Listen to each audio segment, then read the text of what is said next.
Many people who visit Kribi spend their time at the beach, the Lobe Falls, or enjoying the nightlife.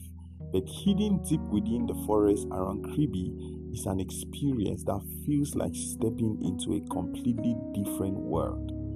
To make the most of my day, I left Boya the night before and arrived Douala just in time to catch the very first bus to Kribi. By the time I arrived, I was tired, dusty, and hungry. I took a quick shower, got a meal later. I was already on my way to one of the most fascinating communities in Cameroon, the Baka Pygmy village. There are two ways to get there. You can go there by road, which is easier, or you can take a canoe through the Lobe River. And me, I definitely choose the canoe. If there is an adventure option, I am always taking it. The journey itself was part of the experience. As the canoe glided through the river, the noise of the city slowly disappeared behind us. The air felt fresher, the scenery became greener, and with every minute, it felt like we were traveling further away from modern life and deeper into nature. About 30 minutes later, we arrived at the Pygmy village. The first thing I did was head straight to the well. The sun was already doing its thing, and that cold water tasted like the best drink in the world. Sometimes when you are traveling, it's the simple thing that stays with you longest. Before doing anything else, we followed local tradition and went to greet the chief. In many communities across Cameroon, respect comes first. You don't just walk into a village and start exploring.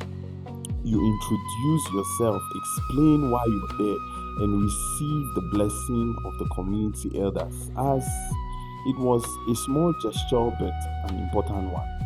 Once that was done, it was time to explore. The village itself was simple, peaceful, surrounded by nature. There were no fancy buildings, no busy roads, and none of the distractions we are used to in the city. Life seemed to move at its own pace. What stood out most were the children. Within minutes, they had turned the visit into celebrations.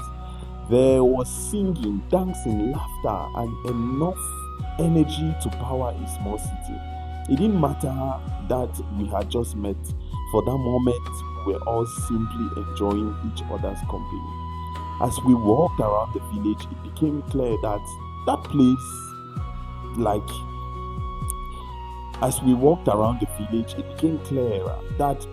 like this remind us that there are many ways to live and many stories that make up Cameroon.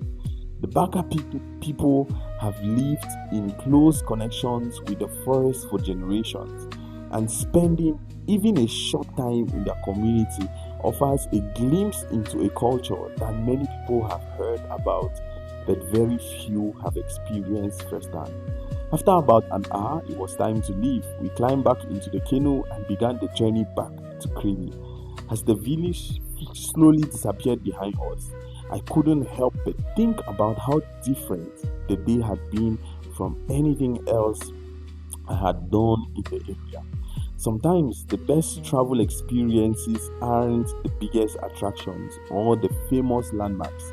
Sometimes they are the unexpected moments, the connections, the people you meet, the places that remind you just how diverse and beautiful Cameroon is.